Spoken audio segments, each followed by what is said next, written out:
আমাদের যে 4 দফা দাবি ছিল, নারী কমিশনের প্রস্তাবনা বাতিল করে বিতর্কিত এই নারী কমিশনকে বাতিল ঘোষণা করা, হেফাজতে ইসলামের সকল নেতা কর্মীদের নামে ফ্যাসিবাদী আমলে দায়েরকৃত মিথ্যা বানোয়াট মামলাগুলো প্রত্যাহার করা এবং হেফাজতে ইসলামের শাপলা চত্বরের গণহত্যা সহ ফ্যাসিবাদী আমলের প্রতিটি হত্যাকাণ্ডের ন্যায় বিচার নিশ্চিত করা এবং ভারত ও ফিলিস্তিনে মুসলিম নির্যাতনের বিরুদ্ধে বাংলাদেশের যথাযথ পদক্ষেপ নিশ্চিত করা। সংগ্রামী সাথী ও বন্ধুগণ, হেফাজতে ইসলাম বাংলাদেশ দ্ব্যর্থহীন ভাষায় ঘোষণা করছে যে আমরা বাংলাদেশে ইনশাআল্লাহ আগামী দিনগুলোতে প্রতিটি ঘরে ঘরে নারীর ন্যায্য অধিকার বাস্তবায়নের জন্য সামাজিক, ধর্মীয় এবং রাজনৈতিক সকল আন্দোলনগুলো আমরা গড়ে তুলব ইনশাআল্লাহ।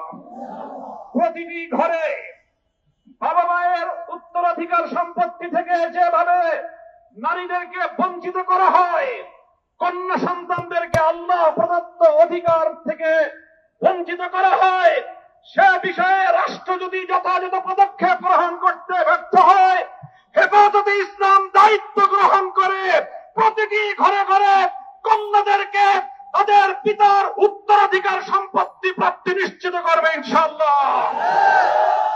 আমরা বলতে চাই, সংবিধান সংস্কারের মাধ্যমে বিতর্কিত বহুত্ববাদের প্রস্তাবনা বাতিল করে সংবিধানে আল্লাহর উপর অবিচল আস্থা এবং বিশ্বাস পুনর্বহাল করতে হবে। সংবিধান সংস্কারের কথা শুনছি, কিন্তু বর্তমান অন্তর্বর্তীকালীন সরকারের ক্ষমতা দীর্ঘ সময় অতিক্রান্ত হওয়ার পরেও দেশের মানুষের কাঙ্ক্ষিত সেই সংস্কার আজও পর্যন্ত বাস্তবায়নের কোন রূপরেখা আমরা দেখতে পাইনি।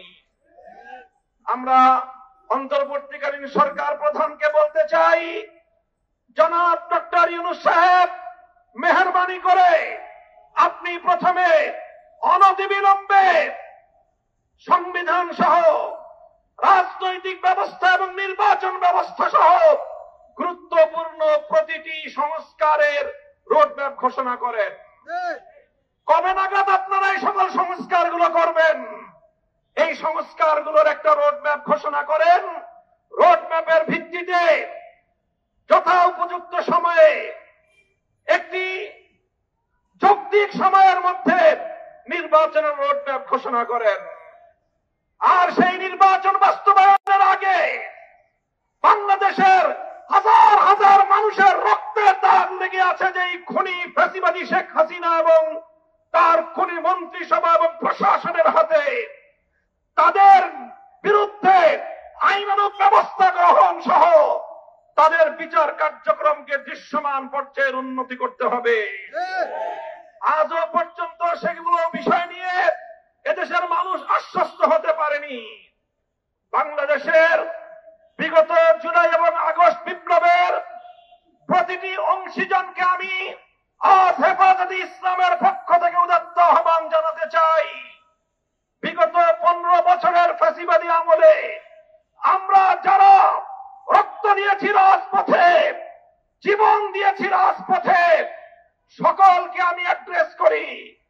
বাংলাদেশের বর্তমান সময়ের সর্ববৃহৎ রাজনৈতিক দল জাতীয়তাবাদী দল বিএনপি, বিগত আমলের অন্যতম মজলুম সংগঠন জামাতে ইসলামী বাংলাদেশ, জুলাই এবং আগস্টের মহানায়ক আমার ছাত্র জনতা, ছাত্র নেতৃবৃন্দ, আর তাদের সকলের সঙ্গে এদেশের 2013 সাল এবং 2011-21 সাল দুইবার বাংলার মাটিকে বুকের রক্ত দিয়ে পবিত্রতা দানকারী হেফাজতে ইসলাম বাংলাদেশের লক্ষ কোটি তাওহীদি জনতা, আসুন বিভেদ ভুলে গিয়ে ফ্যাসিবাদী স্বৈরাচারী শেখ হাসিনা সহ তার সকল দোষরদের বিচার নিশ্চিত করবার জন্য আমরা আমাদের জুলাইয়ের চেতনাকে আবার নতুন করে শানিত করি। প্রফেসর ডক্টর ইউনূস সাহেব জাতির অভিভাবকত্বের দায়িত্ব গ্রহণ করেছেন। আমাদের সেনা প্রধান, বাংলাদেশের অন্যতম স্তম্ভ, যার যার জায়গা থেকে আপনারা দায়িত্ব পালন করুন।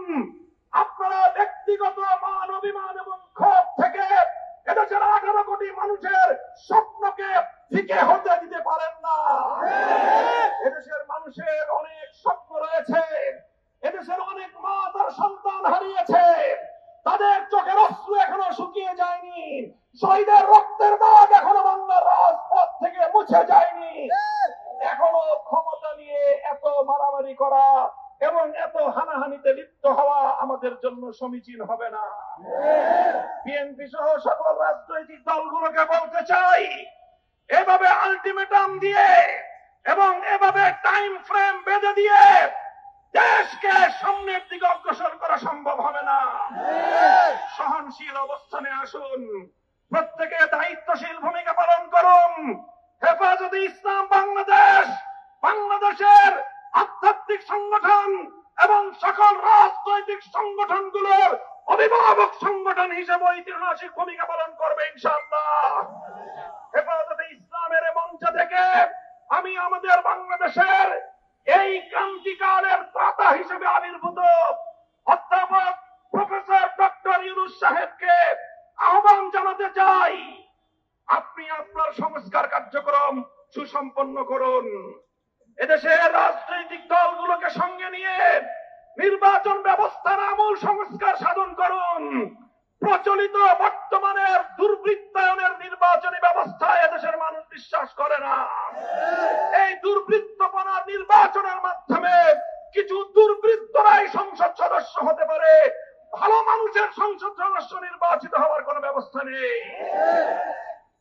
দেশের মানুষকে জিম্মি করে মব তৈরি করে একটার পর একটা দাবি আদায়ের যেই কালচার শুরু হয়েছে, এই সংস্কৃতি অব্যাহত থাকলে এই দেশকে ধ্বংসের হাত থেকে কেউ রক্ষা করতে পারবে না।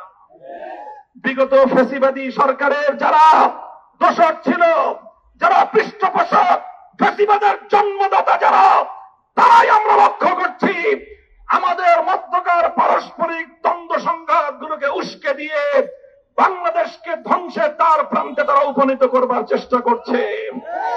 কাজে আসুন আমরা হাতে হাত রাখি, আবার জুলাই এবং আগস্টের চেতনাকে শানিত করে বাংলাদেশে অভূতপূর্ব ঐক্য সাধন করে সকল ষড়যন্ত্রকে আমরা নস্যাৎ করে দিতে চাই।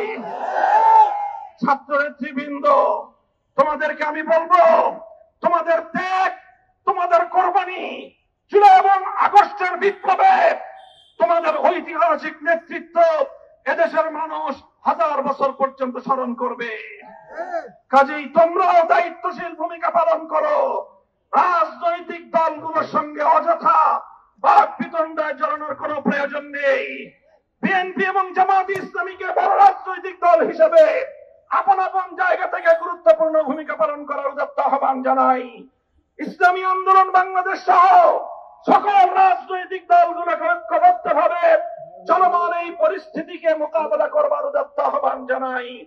ইনশাআল্লাহ আমি আপনাদেরকে আজকের মঞ্চ থেকে বাংলাদেশের মানুষকে আমি আশ্বস্ত করতে চাই, ইনশাআল্লাহ জুলাই এবং আগস্টের সকল অংশীজনরা ঐক্যবদ্ধভাবে এই বাংলার বিরুদ্ধে পরিচালিত প্রতিটি ষড়যন্ত্রকে প্রতিহত করবে ইনশাআল্লাহ।